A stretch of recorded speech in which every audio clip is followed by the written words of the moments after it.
태극신검 이해를 시작하겠습니다. 교육 영역과 관련된 8기부터 시작하면 되죠. 교육은 인간에게 필요한 지식을 가르치는 것이지요. 지식과 기술이라고 쓰면 더 정확하겠죠.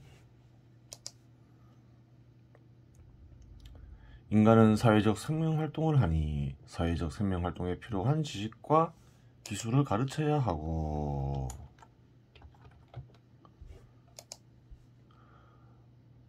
공동체의 유지와 발전을 위해 필요한 지식을 가르쳐야 하겠지요. 원래 문명이라 썼는데 공동체라고 쓰는 게 더 정확하게 의미가 전달되겠죠. 이 두 가지는 한 사람이 개인적으로 사람 구실을 하며 살게 하고 사회에서 필요한 인간을 양성하기 위한 것으로 사회의 부분적인 기능을 수행하기 위한 일종의 기술과 사회 구성원으로서 지녀야 할 교양을 가르치는 것입니다.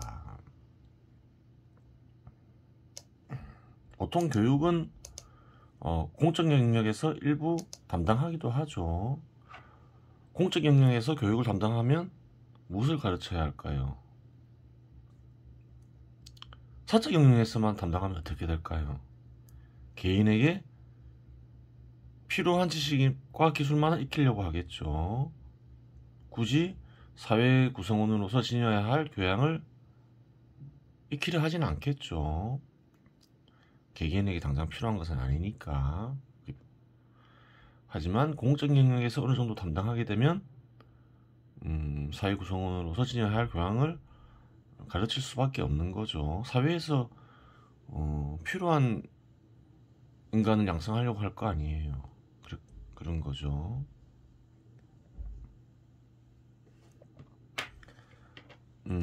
사회의 유지와 발전을 위해 교육의 기능이 필요하기 때문에 교육 영역이 발생하는 것입니다. 그렇죠. 개인적으로나 사회적으로 필요로 하니까 교육 영역이 생기는 것이겠지요. 필요하지 않는 것이 생기지는 않겠지요. 여기서 또다시 정의가 등장합니다. 무슨 말인지 봐야 되겠죠. 사회에서 필요한 인간을 양성하기 위해 그와 관련된 지식과 기술을 가르치고,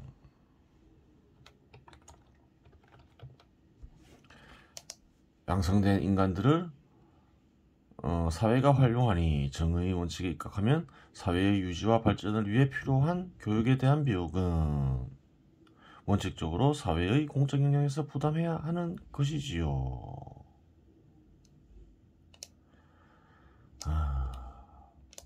어떤가요? 사회에서 필요로 하는 인간을 육성하고자 하면 공적 영역에서 그래요. 원칙적으로 부담하는 게 맞겠지요. 공적 영역에서 교육 시키지 않는다면 좀 얘기는 달라지겠죠. 그래요. 사회 전체적으로 어떻게 교육을 할 것인가, 거기에 따라서 비용을 누가 하느냐도 결정되는 것이지요. 여기서 세금의 사용 방법도 나오는 것이지요. 세금도 임으로 정해서 사용하면 정의의 원칙에 위배되는 것입니다. 법인세의 지출은 당연히 1차적으로 교육과 관련된 비용에 지출되어야 하는 것입니다.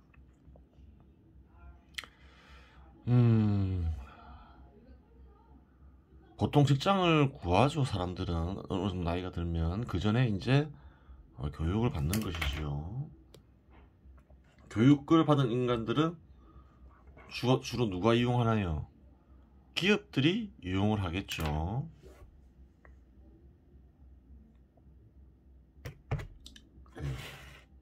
기업들이 이용을 해요.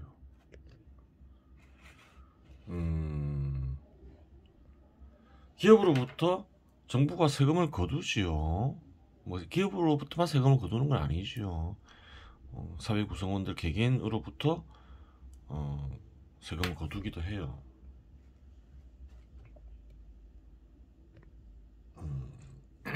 그래요. 하지만 사회 구성원들은 주로 기업에 참여하면서 살아가죠. 기업이 주로 이용을 해요. 그러니까 법인세 지출은 그래요. 사회 전체적인 어떤 구조를 볼 때 교육에 부담하는 게 1차적이겠지요. 정의를 실현하고자 하는 사회에서 교육의 기회는 모든 인간에게 균등하게 열려 있어야 합니다.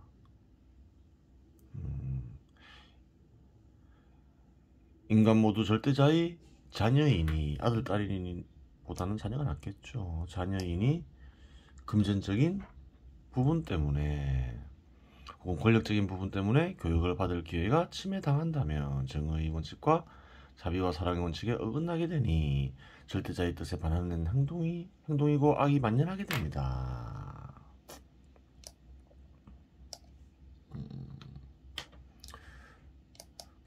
사회생활을 하기 전에 직장을 구해서 사회생활을 하기 전에 교육을 받죠.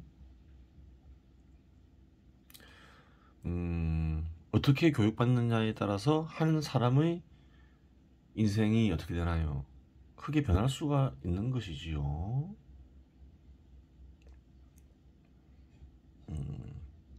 그래요. 기본적으로 어떨까요? 사회 안정을 위해서는 공정한 기회를 그래요. 줘야 되겠죠. 당연한 거예요. 현 시대 한국 사회에서는 사교육이 횡행하며 2017년도에 그렇죠. 지금도 마찬가지죠. 예전부터 그랬어요. 교육의 기회가 균등하게 열려 있다고 볼 수 없는데 이렇게 된 원인을 찾아보면 헌법재판관들이 사교육 금지를 위헌이라고 판결을 내려서 이러한 일이 벌어졌다고 하니 아무리 많은 지식과 경험을 쌓았다고 하더라도 절대자와 섭리를 모르고 악령이나 더러운 영을 가까이 하면 악한 결정을 내릴 수 있음을 알 수 있습니다. 그래요.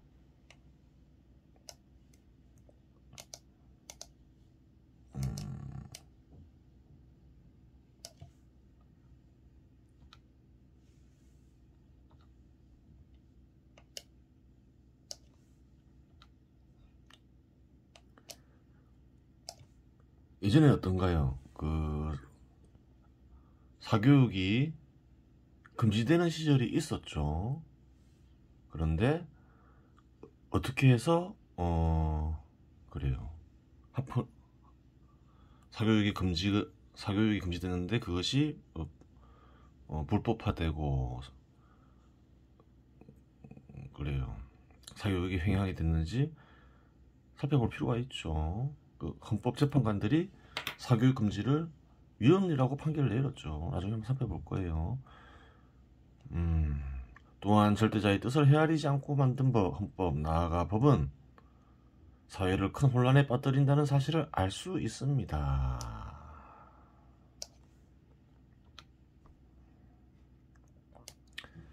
법치주의를 많이 얘기하죠. 근데 법치주의가 절대적인 게 아니에요. 법치주의는 좋을 수도 있고 나쁠 수도 있어요. 섭리에 합당해서 법이 만들어지고 섭리에 따라서 집행이 되면 어떨까요? 그 법이 집행이 되면 사회는 좋아지겠죠. 그런데 반대로 어떤가요? 예를 들어서 법이 잘못 만들어졌어요. 잘못 만들어진 법에 의해서 국가가 운영이 되면 어떻게 될까요? 혼란에 빠지겠죠. 사회 구성원들은 살기 어려워지겠죠. 그래요. 대표적인 예로 공산주의, 사회주의 국가가 있을 수 있잖아요. 사유재산을 금지하고 그래요. 민간 기업을 금지하고 그러한 그런 법을 정해서 시행하게 되면 사회 구성원들이 살 수가 없는 거죠. 그래서 법치주의가 무조건 올바른 것이다 이러면 그건 그릇된 말이 되는 거예요. 올바른 경우가 있고 올바르지 않은 경우가 있다. 그래요. 섭리에 따른 법치주의는 올바른 것이지만 섭리에 어긋난 법치주의는 그릇된 것이다. 이렇게 되는 거예요.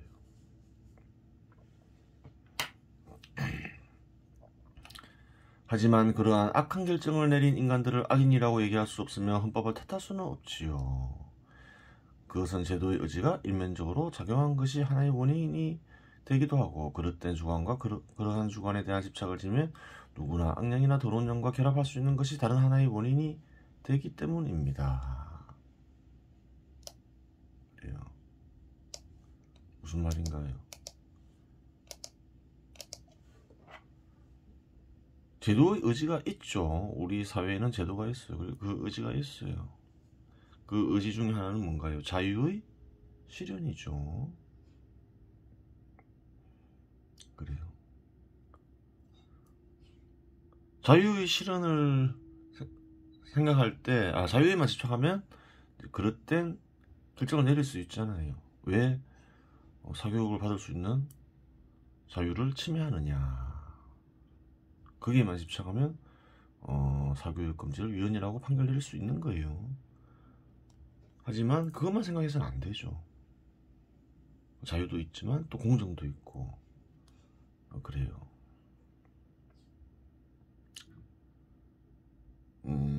그러한 결정을 내린 것은 한국에서 바를까요? 바르지 않을까요? 한국에서는 그릇된 게 되는 거예요. 만약에 정부에서 세금을 거두어서 교육을 제공하지 않으면 그래요. 사교육은 어떤가요? 사교육을 받는 것은 그릇된 게 아니죠. 교육을 받아서 자기 돈 내고 교육을 받겠다는데 하지만 공적 영역에서 교육을 제공하면 얘기가 달라지는 거예요. 왜 그럴까요? 비용 때문에 그런 거예요. 정부는 예전에 말했죠. 사회 전체 비용을 줄이기 위해서 구성되었다 그랬죠.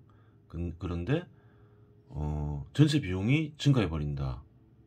세금으로 교육비가 나가고 또 사교육 때문에 교육비가 쓰인다. 그래서 그 금액이 커져버린다. 그러면 그릇된 게 돼버리는 거예요. 그렇게 되는 거예요. 정부 역할 때문에 그런 거예요. 여기서 그러한 작용을 일으킨 악령의 유형을 살펴보아야 하는데 이 악령은 권력이나 부를 이용해 공정한 기회를 약탈하려는 악령으로 고대의 신문제를 형성하게 한 것도 이 악령의 작용이라고 하겠습니다. 그 예전부터 사악한 관념이 있었죠. 어떤 식으로든 신분을 형성하려는 그런 게 있었던 거예요. 그러한 것이 현대 사회에서 형태를 바뀌어서 나타낸 것이다 이 말하고 있는 거죠. 이는 뒤에서 제도편과 역사편을 보면 이해할 수 있습니다. 그래요. 그 전에 여기 주석이죠. 38번 사회의 공적 영역에서 부담해야 하는 것이지요 하고 주석을 달아놨죠. 한번 볼게요. 공적 영역에서 사회 구성원들을 세금으로 교육시키지 않더라도 사회 구성원들 개개인은 사회에서 필요로 하는 기술을 익히기 위해 소득의 일부를 자신의 교육을 위한 비용으로 지불할 것이다. 하지만 공적 영역에서 세금으로 사회 구성원들을 교육시키기로 결정하였다면 특별한 경우 외에는 사적으로 교육에 대한 비용을 지불하는 행위를 금지하고 공적 영역에서 교육에 대한 비용을 지불하는 것이 맞다. 그 이유는 공적 영역의 역할은 세금을 통해 사회 전체 비용을 감소시키는 것이기 때문이다. 뒤에서 얘기했던 거죠. 39번 볼게요. 악령과 더러운 영에 대한 자세한 내용은 다음의 글과 동영상에서 확인할 수 있다. 참조. 볼까요?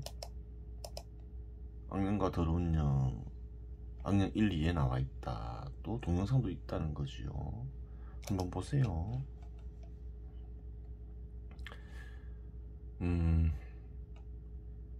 이는 뒤에서 제도편과 역사편을 보면 이해할 수 있습니다. 이렇게 하자니 사교육에 종사하는 사람들이 많아져 버려 쉽지도 않지요. 쉽지 않다는 것은 개혁하고자 하면 저항도 저항이지만 그들이 생계가 문제되니 공교육으로 흡수할 수밖에 없지요. 그래요. 그러면 사교육이 허용이 되었는데 다시 이제 그 사회전체 비용을 감소시키기 위해서 없애려면 어떨까요? 없앨 수 있겠죠. 하지만 희생자가 생긴다는 거예요. 그렇겠죠. 많은 사람들이 사교육에 종사하고 있겠죠. 그래요. 그러면 사회 전체적으로 이 문제를 해결하기 위해서는 사교육에 종사하는 사람들을 공교육으로 흡수해야 되잖아요. 그릇된 결정 때문에 헌법재판관들의 그릇된 결정 때문에 다시 시정하려면 많은 비용이 들 수밖에 없게 돼버린 거예요. 처음부터 그릇된 결정을 내리면 안 되겠지요. 사회 전체적으로.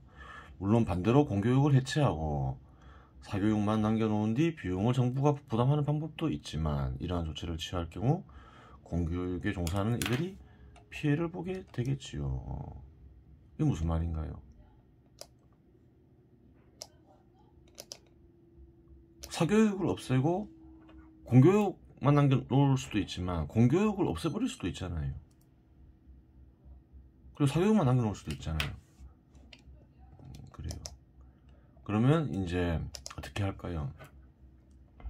어떤 사교육만 남겨놓았다. 교육으로 정부가 세금을 거둔다. 그러면 사교육을 받는 이들에게 교육을 받는 비용을 일정 부분 지급하면 되는 거지요. 금액을 정해서. 그러면서 공정을 달성하는 방법도 있어요. 두 가지 방안이 있는 거지요. 따라서 문제를 해결하는 데에는 많은 비용과 긴 시간이 필요하게 됩니다. 한국에서 지금 발생한 문제를 해결하기 위해서는 이제 많은 비용과 긴 시간이 필요하게 돼버린 거죠. 그러면 돈을 개인적으로 지불하고 배우는 것이 악인가 하는 의문이 들 수 있는데 돈을 지불하지 않고 배우는 것이 악이 될 수는 있어도 합당한 대가를 지불하고 배우는 것이 개인적으로 악이 될 수는 없습니다. 그렇죠. 개인적으로 돈을 지불하고 배우는 게 원래 악은 아니죠. 한국에서는 악이 돼버렸죠. 왜 그런가요? 교육을 시켜주겠다면서 세금으로 그래요. 거두기 때문에 그런 거예요. 사회 전체 비용을 줄이기 위해서 세금을 거두어서 교육을 시키기 때문에 그렇게 되는 거예요. 하지만 개인적 정의에 반하지 않더라도 그러한 행위가 사회적으로 공정한 기회를 박탈하는 수단으로 이용될 경우 사회적 정의에 반하는 것이 되고 악이 된다고 하겠습니다. 앞에서 쭉 설명했던 거죠. 따라서 사교육과 공정한 기회는 별개의 것이며 사교육이 공정한 기회의 박탈과 이어지지 않는 경우에는 정의에 반하지 않지만 만일 사교육이 공정한 기회의 박탈로 이어지면 악이 되는 것이라고 하겠습니다. 다음을 살펴보면 사교육 금지가 어떻게 위헌이 되었는지 알 수 있습니다. 교육의 사회적 기능, 정의와 자비와 사랑은 살아볼 수 없고 금전에 의지한 자유만 보이는군요. 그래요. 과외는 금전이 없으면 불가능하니 그래요. 사교육을 억받기 위해서는 그래요. 금전이 필요하죠. 헌법재판소 2004월 24.27자 4월 17일을 얘기하는 거겠죠. 2000년 5월 18일 그래요. 오후 2시 54분에 이제 나온 것으로 보여요. 그래요. 어떤 시대인가요? 이 시대는 2000년에는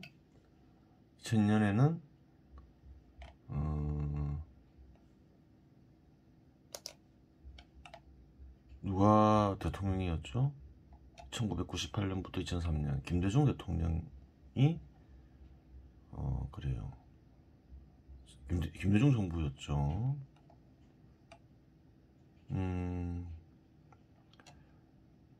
전두환 대통령 이후로 무엇이 유행했나요? 민주주의가 되게 유행을 했어요. 그리고 자유도 많이 유행을 했죠. 그런 와중에 결정됐어요.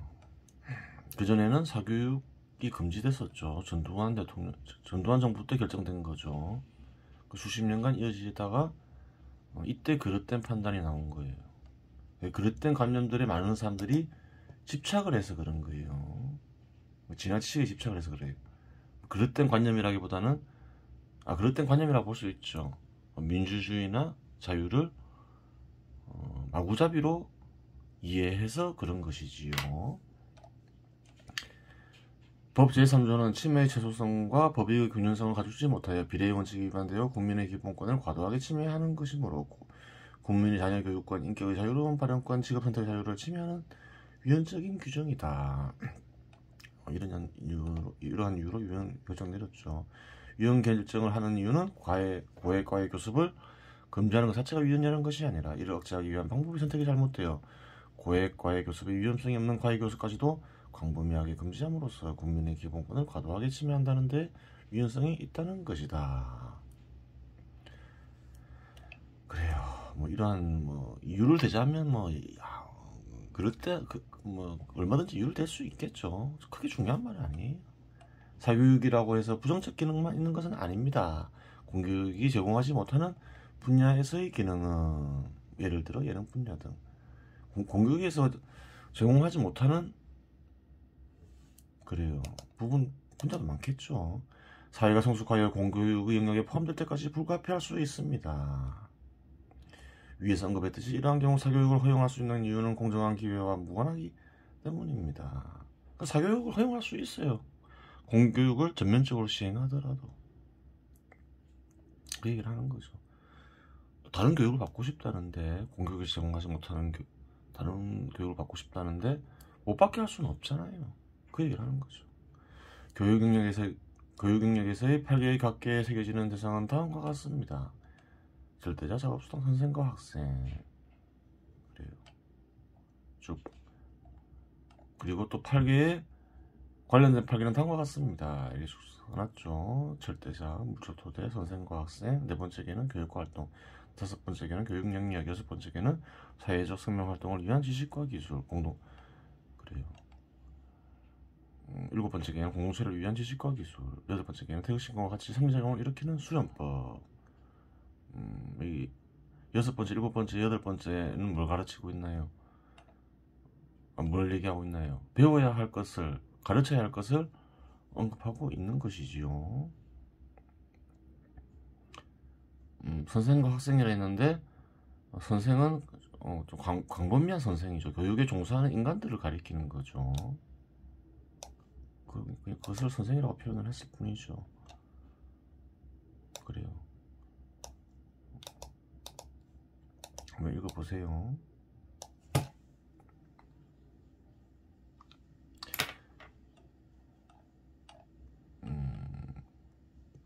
그래요. 태극신검의 교육 기능 중 한 가지를 살펴보겠습니다.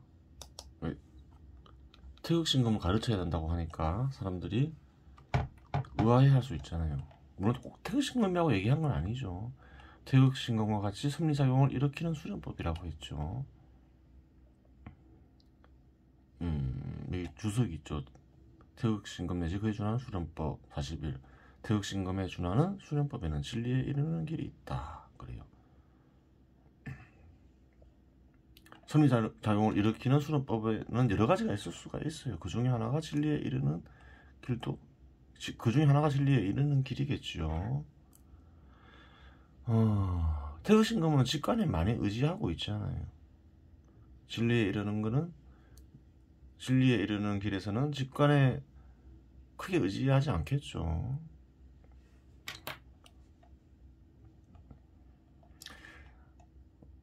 태극신검의 교육 기능 중 한 가지를 살펴보겠습니다. 태극신검은 수련 과정에서 자기 자신을 찾을 수 있는 기능이 있습니다. 자기 자신을 찾는다. 무슨 말일까?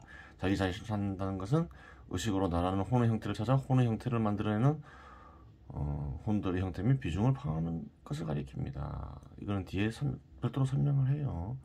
그러한 작업을 통해 핵심이 되는 의지를 파악하기 위해서는, 자기를 알기 위해서는 핵심이 되는 의지를 파악해야 한다, 이렇게 얘기하고 있는 거죠. 의식으로 받아들인 것들로 신금이 무엇을 만들어내는지를 파악해야겠지요. 그리고 핵심이 되는 의지가 무엇을 자꾸 드러내는지를 보아야 되는 거예요. 그래야지 자기 자신을 알 수 있다. 그리고 자기에게 부여된 사명을 알 수 있다. 그 얘기를 하는 거죠. 그러자면 마음이, 입이 말하는 것을 마음이 귀가 들어야 하고, 그것을 의식이 포착하여 언어로 표현해놓고 다시 의식으로 언어들을 관찰해야 하는 것이죠. 형태를 지닌 의지는 창조와 파멸작용과 결합하여 신금이 되는데, 여기서 창조와 파멸작용은 절대자의 권능이니, 신금이 무엇을 만들어내는지를 파악하면 자기 자신을 찾을 수 있고 절대자와의 관계를 알 수 있는 것이지요. 왜냐하면 창조와 파멸은 절대자의 권능이니, 권능이 사용할 때에는 이유가 있는 법이지요. 따라서 억지로 지어서 쓰거나 창작으로 쓰는 것은 의미가 없지요. 예를 들어서 위에서 제시한 헌법 제1조부터 제3조는 예전에 헌법 제1조와 3조를 제시했죠. 마음에 떠올라서 써봤는데 만들어진 모아, 즉 나의 말이 아닐 수도 있다는 것이죠. 왜냐하면 인간은 누구나 자기를 인도하는 절대자와 함께하기 때문이지요. 2017년도에도 많은 것을 알았어요. 거의 정확하게 알았던 거지요.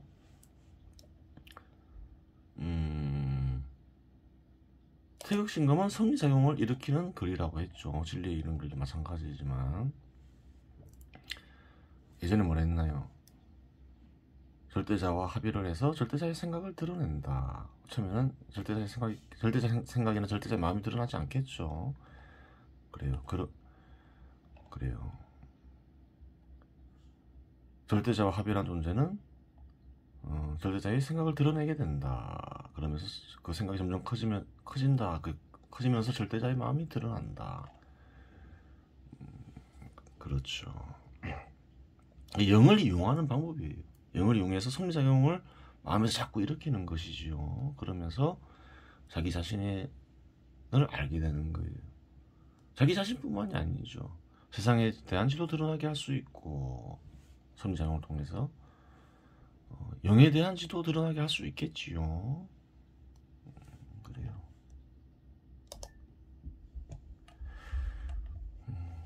좀 다른 방법이지요. 사람들이 하는 방법과. 태극과 팔계를 관찰하게 된 동기도 우연이지요. 태극기 집회가 격렬하게 열리고 수많은 절규 소리가 들리며, 예전에 얘기했던 거죠. 태극기를 보고 이상함을 느껴 한번 언어로 써보다 여기까지 쓰게 된 것이지요. 지금도 마찬가지긴 하지요. 그냥 쓰다 보니까 된 거지요. 취미 삼아서. 좋은 자세인 거예요. 그래요. 삿된 목적이 없다는 거지요. 이전에 태극기에 관심이 많아서도 아니고 주역을 연구해본 적도 없지요. 뭐 그 이후에 연구해보긴 했지만 이거를 쓸 때까지만 해도 본격적으로 연구해본 적은 없죠. 조금 뭐 알긴 알았죠. 예전에도 읽어보긴 했죠. 본격적으로 이렇게 쓰는 게 맞겠죠.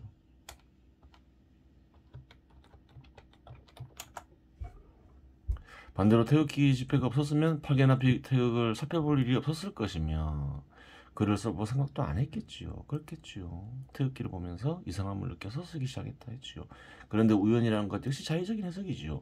세상에 우연이 어디 있겠습니까? 이미 신금의 존재와 활용법을 알고 있었고, 그렇죠. 다 알고 있었던 거지요. 5가지 이치를 알고 있었으면 심심하다 보니 벌어진 일이지요. 그래요. 알고는 있었지만 쓰고 있지 않았던 거죠. 사용할 수도 있었지만 사용하지 않다가 그때 그 당시 태극기를 보면서 이상함을 느껴서 한번 써봐야 되겠다고 생각을 했던 것이지요. 결코 우연이라고 보기는 어렵지요. 이번 시간 여기까지 하겠습니다.